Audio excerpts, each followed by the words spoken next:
하마스의 능력을 너무 하찮게 봤던 게 아닌가, 이런 생각을 할 수 있습니다. 자, 그래서 그 결과가 어떻게 됐죠?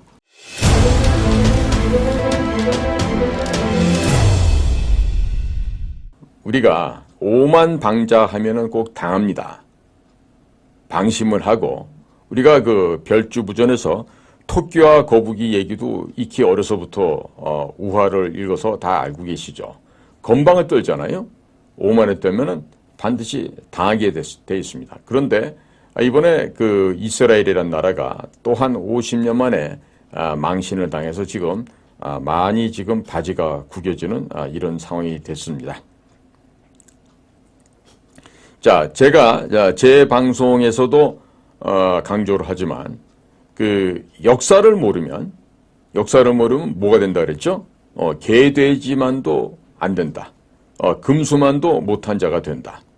수차례 얘기를 했습니다. 그래서 역사를 모르는 서울대학교 출신 애들, 너희들은 개돼지 짐승보다 못한 것들이다라고 얘기를 하죠. 왜?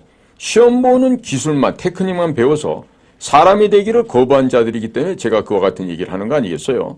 그래서 1975년도 4월 30일 바로 그때가 언제냐면은 베트남 월남이 폐망하던 바로 그날이었습니다. 그날 당시 사이공에 미 중앙정보국 CIA의 지부장으로 나가 있었던 토머스 폴가 이런 분이 있었는데요. 이 토머스가 멋있는 하지만 굉장히 뼈를 때리는 말을 남겼습니다. 즉 역사로부터 배우지 못한 사람은 역사를 반복할 수밖에 없다. 다시 한번 강조합니다. 역사로부터 배우지 못한 사람, those who fail to learn from history, 이렇게 되겠죠. 그리고 역사를 반복할 수밖에 없다. be forced to repeat it. 합치면 those who fail to learn from history are forced to repeat it. 자, 이것처럼 역사로부터 배우지 못하는 그런 바보 얼간이들은 그 역사를 반복할 수밖에 없다는 것을 강조하고 있어요. 그것도 누가? 미 중앙정보국에서 일했던 공작관이 이런 얘기를 하고 최후의 전문을 워싱턴 DC 랭글리에 있는 CIA 본부로 타전을 했겠죠.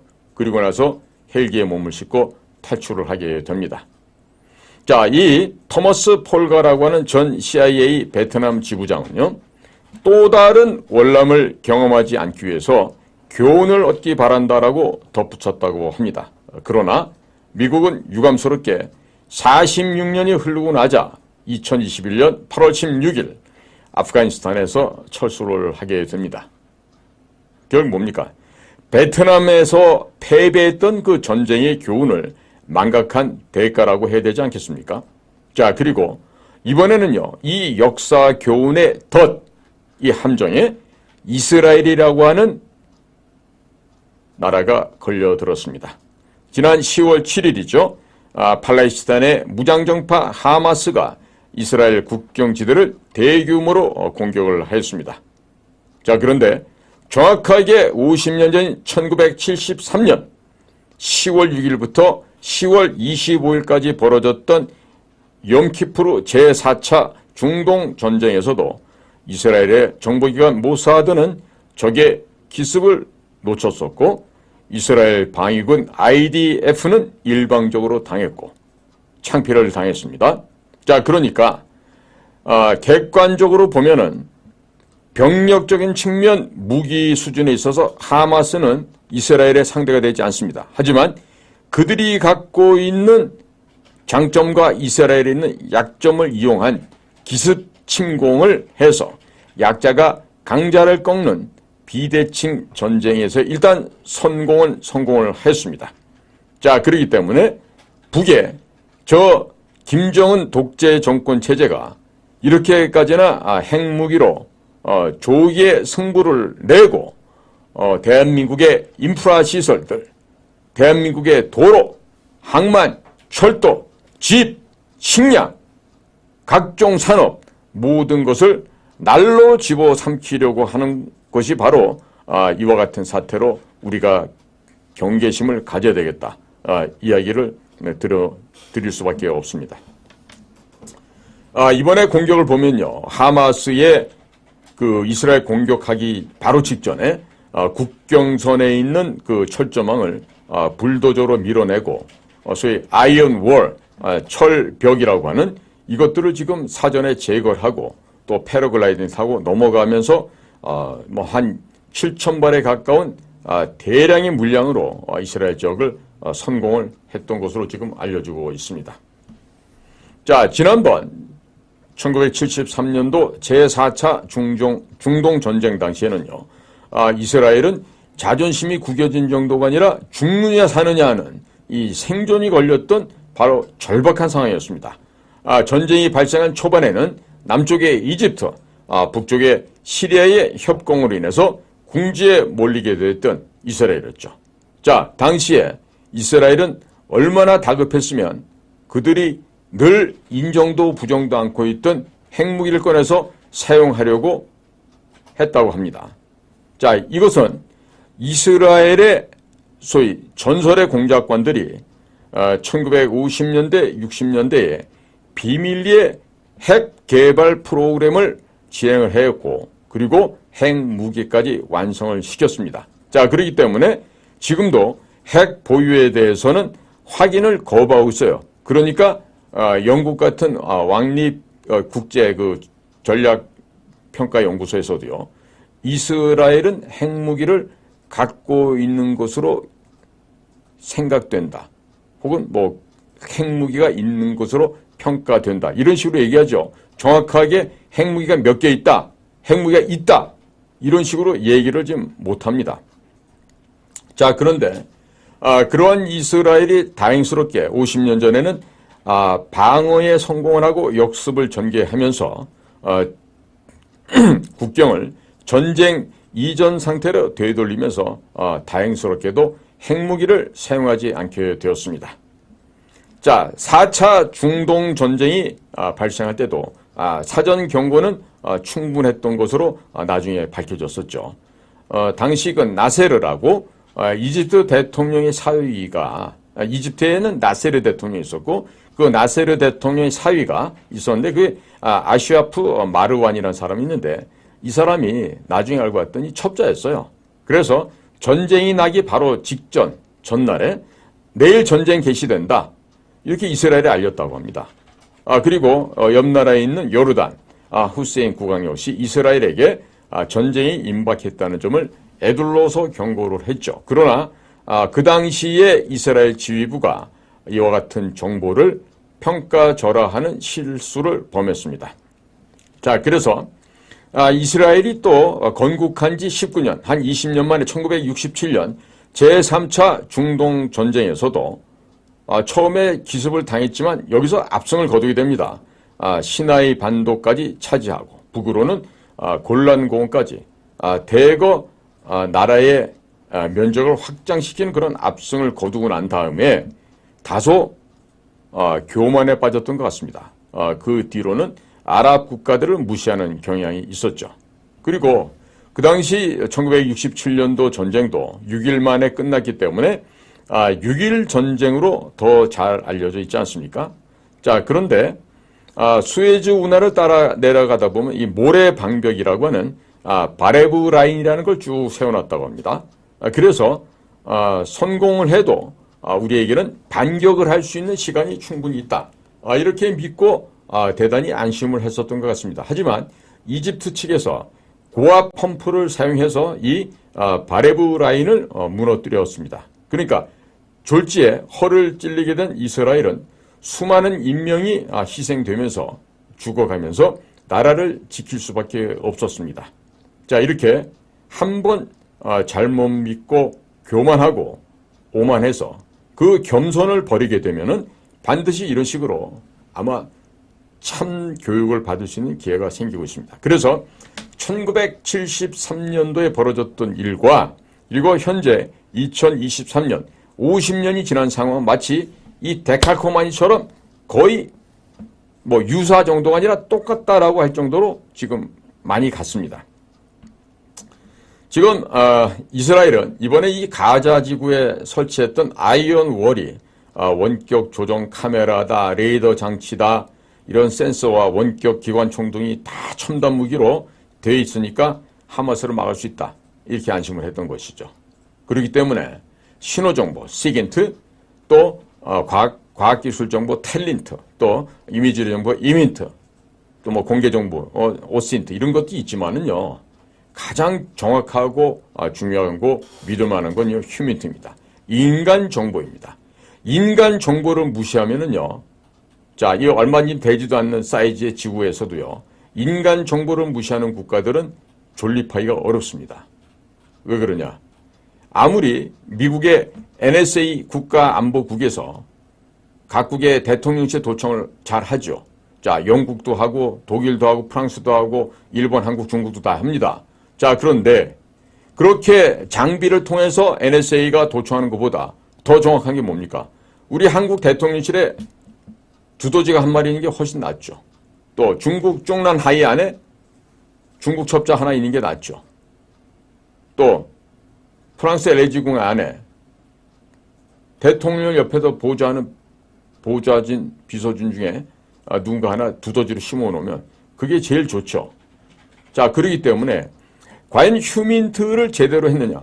자, 실질적인 예로 67년도 그 6.1 전쟁에서 이스라엘이 이길 수 있는 건요, 엘리 코헨이라고 하는 전설의 공작관, 돌아오지 않는 스파이 엘리 코헨이 아르헨티나의 국적을 가지고 시리아에 잠입을 해 들어가서 시리아의 대통령 및 고위층들과 교분을 갖는 사업가로 활동을 합니다. 그러면서 실시간으로 시리아 내에서 벌어지고 있는 얘기들을 이스라엘 모사드 본부로 타전을 하죠. 그럼으로 인해서 이스라엘은 시리아 군대를 사전에 저지할 뿐만 아니라 골란공까지 뺏을 수가 있었습니다. 자, 그게 뭐예요? 돌아오지 않는 스파이 엘리 코헨. 자, 이 영화로도 돼 있습니다. 그 한 명의 전설의 공작관이 얼마만큼의 나라를 구했다는 것을 역사의 사실로 이스라엘은 체감을 한 나라예요. 자, 그렇기 때문에 지금도 이스라엘이 그 정예 요원들을 뽑아서 훈련시키고 숙달시켜서 모사드, 신베트, 또 군의 아만까지 이런 모든 첩보 공작기구가 있었지만 이번에 근무자들도 태만을 한 것 같고 또 정보부 산하의 헤드쿼터 간부들도 이 하마스의 능력을 너무 하찮게 봤던 게 아닌가, 이런 생각을 할 수 있습니다. 자, 그래서 그 결과가 어떻게 됐죠? 1,400명이 사망했고 한 220여 명의 인질이 지금 하마스전에 붙잡혀가 있었죠. 자, 그런데 군사력도 우수하고 무기도 우수하고 모든 게 월등히 앞서 있는 이스라엘이 왜 50년 전에 그 이집트와 시리아가 협공했던 그 역사를 잊어버렸을까요? 더더군다나 이 비대칭 전쟁의 위험성을 왜 간과했었을까요? 자, 하마스는 이스라엘이 갖고 있는 강점은 피하는 대신에 이스라엘의 약점에 치중해서 이스라엘의 허점을 찔렀죠. 자, 그래서 이런 약자가 강자를 이긴 사례는요, 과거에 지금으로부터 한 200여 년 전에는 강자들이 더 많이 이깁니다. 미국의 한 교수가 1800년에서 1998년까지 197개 분쟁에서 강자가 이긴 경우가 70.8%로 했습니다.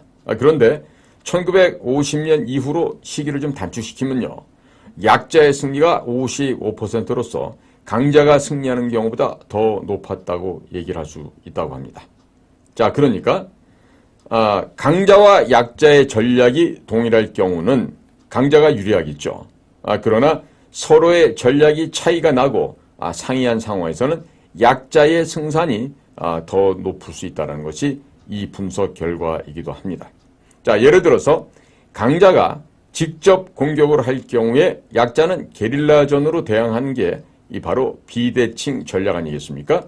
그래서 베트남 전쟁이나 아프가니스탄 전쟁에서 미국이 전투에서는 이겨도 전쟁에서 진 사례가 그러하다고 하겠습니다. 특히 하마스와 같이 목숨을 희생할 각오로 극단적 방법을 마다하지 않는다 하면 승부의 추는 약자 쪽으로 더 기울어질 수가 있습니다. 이것이 바로 비대칭 전쟁의 역학입니다. 자, 이 점에서 북의 이야기를 안 할 수가 없습니다. 지금 북은 대한민국 경제력이 한 200분의 1 정도밖에 안 되죠. 먹고 사는 문제 비할 바가 없습니다. 모든 게 다 역전되고 참담한 상황이 되어버렸습니다. 지금 먹을 수 있는 식량조차 공급이 안 되기 때문에 굶어 죽는 일이 비일비재로 벌어지는 것이 북한 지역의 상황이라 하겠습니다. 자, 그런데 이 사람들이요, 어떤 생각들이 있냐면요, 굶어 죽으나 맞아 죽으나 총 맞아 죽으나 폭탄 맞아 죽으나 매 한 가지다, 이렇게 생각하고 있습니다. 즉 북조선 인민들을 개, 돼지로 알고 노예 취급하면서 그 노비보다도 더 못한 취급하는 게 북조선 사회이죠. 그럼 독재자 김정은과 그 일가 몇 마리의 호의호식을 위해서 2천만이 넘는 북조선 인민들은 희생당해야만 합니다. 또 그것이 백두혈통의 김일성 가문을 위해서 죽는 게 자기들의 일생일대 최대의 기쁨이라고 선전선동하면서 세뇌교육을 유아원부터 시키고 있는 게 바로 북한 괴뢰 도당들의 실체이기도 합니다. 자, 그러면 지금 북조선 아이들의 오판한다는 것이 과연 하마스하고 대비해 보면은요, 북은 하마스보다도 훨씬 정교하고 철두철미한 군사 교육을 받고 있습니다. 전 국토가 요새화되어 있고 전군을 현대화하기 위해서 물론 60년 전부터 발악적인 전쟁 준비를 해왔던 것이 바로 북조선입니다.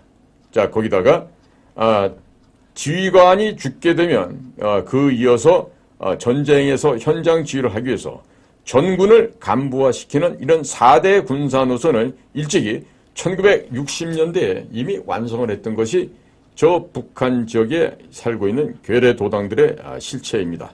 자, 그렇기 때문에 이번에 우리는 이스라엘의 상태를 보면서 뭐 좀 잘 산다고 껐덕거려서는 안 되겠고, 또 우리가 장갑차 K2 흑표전차, K9 자주포, 또 뭐 이지스 구축함, 뭐 KF-21 보라매라든가 또 F-35A라든가 F-15, F-16 이런 무기들이 우리가 많이 있다고 해서 우리는 북한에게 전쟁이라는 반드시 승리한다? 이렇게 생각하면 그 또한 위험한 생각입니다. 북조선 애들은요, 저 남조선의 그 괴뢰 패당들, 미 제국주의자들의 식민지로 되어 있는 남조선이 갖고 있는 저것들을 전쟁을 통해서 뺏어버리면 우리는 배불리 먹을 수 있고 좋은 집에서 잘 수도 있고 우리도 자동차를 탈 수 있고 다 이렇게 편안한 그들의 적활 통일 이후에 헛꿈을 꾸고 있습니다. 자, 그런데 북조선은 그것을 현실화시킬 수 있다고 세뇌시키고 있죠. 국민을 상대로 북한 인민들은 우리가 남조선을 먹을 수 있다, 이렇게 생각하고도 있습니다. 그런데 현재 지금 우리나라에서는요, 배가 많이 부릅니다. 뭐 하루에 음식물 쓰레기로 버려지는 게 뭐 정확한 수치인지 모르겠습니다. 무슨 뭐 5천 톤인가 5만 톤인가 그렇다 그러죠. 서울시에서만요. 자, 이런 식으로 먹는 게 남아 돌아가고 있어요. 근데 한편으로는 배고파서 배 굶는 사람들 또한 적지 않은 게 대한민국 사회이기도 합니다. 자, 이렇게 사회 내부적으로 비대칭되기도 하는 이런 것들이 있는데요.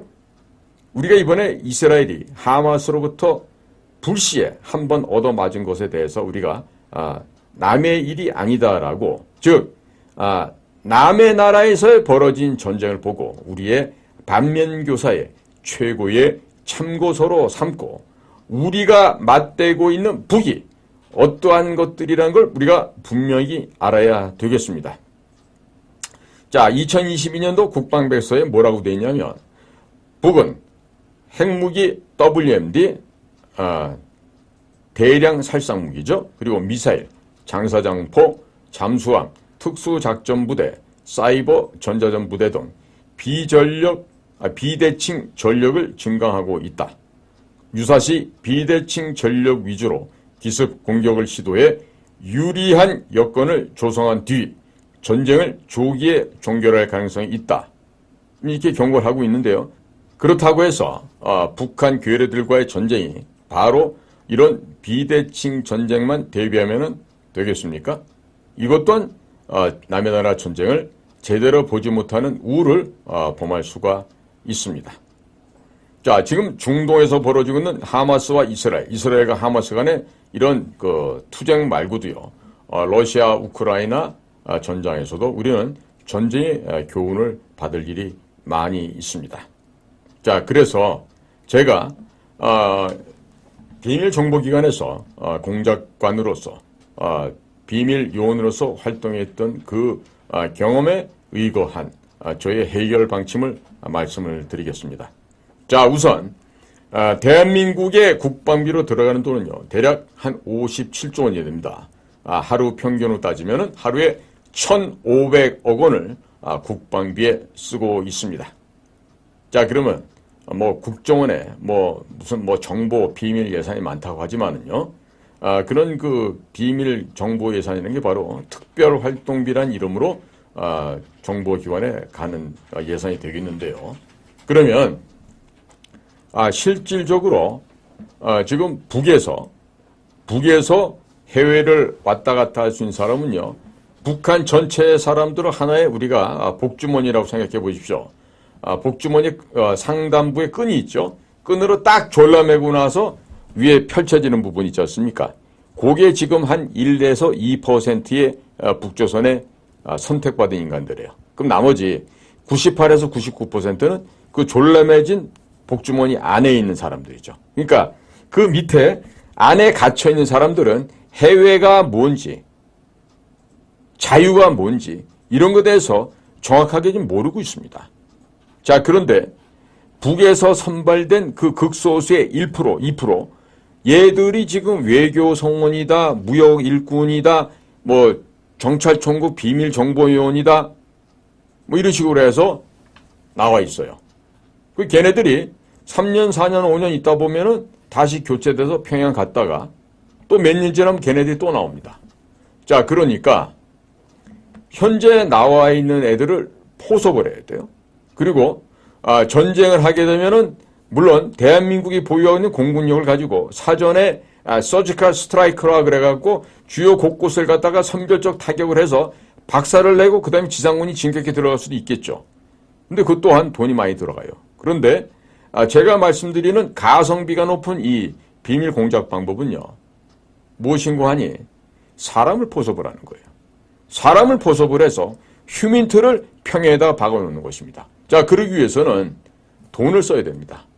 자, 예를 들어서 내 가족의 생명이 달려 있어요. 나뿐만 아니라. 그런데 자, 당에서 만들어낸 무슨 보고서 있으면 그거 갖다 주시오. 그러면 우리가 한 250만 원, 300만 원 드릴게. 이러면 그거 할 놈이 없어요. 미치지 않고서는 그 단돈 2, 300만 원에 당에서 발간하고 있는 주요 문건을 훔쳐다 갖고 올 놈이 아무도 없습니다. 아무도 없어요. 자, 그런데 만약에 그런 거를 갖다 달라고 북에서 온 사람들이 누굴 향해서 한다 그러면요, 그건 너 죽고 나 살자는 짓이죠. 너 죽고 나 살자는 짓. 자, 그러니까 이거를 자연스럽게 모양새를 갖추고 자연스럽게 해줘야 돼요. 자, 예를 들면 해외에 나와 있는 북의 외교관이나 북의 무역일꾼이나 대부분 무역일꾼들은요, 군 아니면 정보기관에서 탈색해서 나와 있는 비밀 정보공작 요원들입니다. 그러니까 걔네들은 많이 알아요. 그렇기 때문에 그들에게 적어도 50만 불, 100만 불 단위로 돈을 던져주면서 당신 말이야, 우리가 이 비밀 생명보험증서, 이 인슈런스 쉿을 갖고 왔으니까 이 보험에 가입을 하라고. 그러면 평생 죽는 날까지 보장을 해줄게. 그리고 돈을 주더라도요, 그 돈 줬다고 해갖고 무슨 첩보를 빼오기를 바라고, 그러니까 아주 저급하게 뭐 없어요? 뭐 없어요? 이러고 깝치면요, 절대로 고급스러운 정보가 나올 수가 없어요. 그냥 묻어두는 겁니다. 100만 불이고 200만 불이고 줘놓고 유사시에 긴박한 상황이 되면은 그 사람이 자력으로 가족을 대동하고 탈출할 수 있게끔까지를 다 배려를 해줘야 돼요. 그리고서 무슨 비밀 공작을 하는 거지. 자, 거기다가 10,000불도 아니고 무슨 뭐 1,000불, 2,000불 주면서 안에 있는 비밀 문건 갖다 주시오. 비밀 자료 갖다 주시오. 이거는요, 너를 죽임으로 인해서 나는 좀 돈도 벌고 잘 먹고 잘 살아보겠다. 이렇게 얘기하는 거하고 똑같은 얘기예요. 자, 그렇기 때문에 하루에 1,500억을 쓰고 있는 우리나라의 국방비. 그런데 지금 무슨 뭐 시민단체 이런 데다 주는 예산이요. 102조 3천억이라 그럽니다. 그리고 용도가 어디다 쓰이든 모르는 성인지 예산이라는 거. 담당 공직자들도 모른대요. 그런 돈이 한 30조가 있어요. 합치면 얼마죠? 132조 3천억 원이에요. 자, 거기에서 1조만 우리 비밀 공작관들한테 떼준다라면은 얼마나 많은 북에서 파견된 사람들을 포섭을 해올 수 있겠습니까? 지금 국민들은요, 나라를 잘 지켜달라고, 국민들의 생명과 재산을 잘 지키라고 그러면서 세금을 내요. 국민 여러분들의 혈세를 내고 있어요. 거의 보면 강제적으로 약탈당한다고 하는 수준과 마찬가지로 할 수도 있죠. 현재 세금 제도는요. 자, 그러면 그런 국민, 이 나라의 주인 아니에요? 그분들한테 보답을 해야 될 거 아니겠어요? 근데 지금 전혀 보답을 못하고 있잖아요. 그러니까 지금 이스라엘의 사태를 보면서 우리가 반면교사를 삼때 지금 뭐 전쟁에 미쳐서 전쟁을 해서도 안 되겠지만요. 전쟁을 안 하고 북을 무너뜨릴 수 있는 방법은요.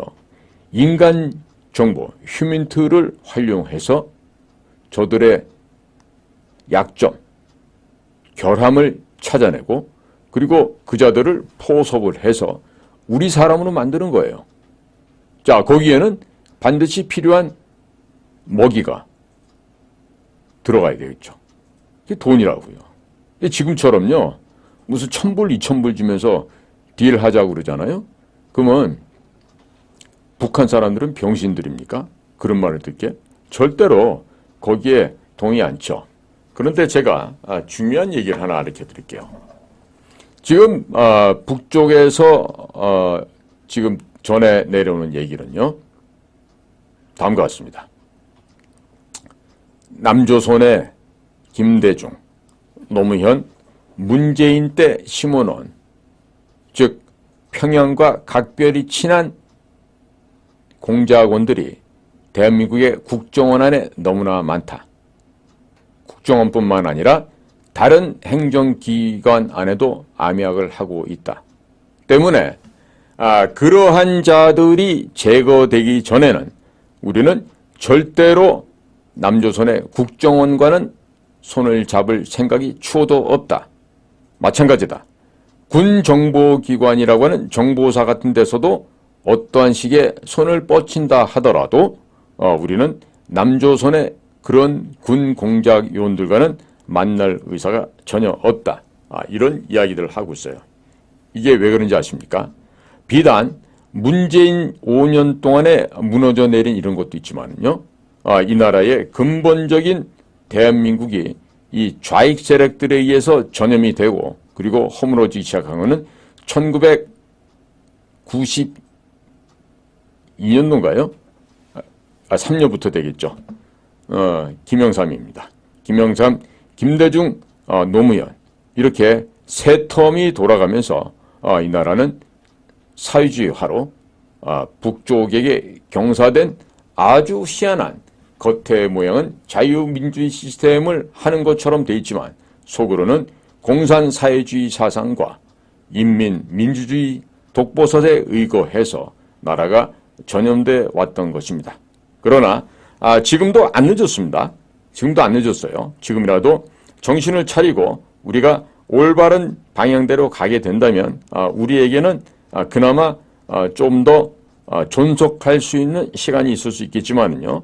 자, 지금처럼 각종 물질 문명의 눈이 어두워져서 돈의 눈이 멀어서 이런 식으로 살아가다 보면은 곧 우리나라도 망할 수도 있습니다. 망할 수도 있습니다. 자, 그렇기 때문에 결코 어떠한 이 속세에서의 평가 기준, 예를 들어서 뭐 부, 명예, 직위 뭐 이런 것들 갖고 이 나라를 통일시킬 수도 없는 것이고 또 그들이 하고 있는 그런 일들이 아무런 성과나 아무런 결과도 맺을 수가 없다는 점을 또 강조할 수밖에 없습니다. 이스라엘 사례에서 우리가 많은 것을 느끼게 하는데요. 꼭 정신들 차려야 됩니다.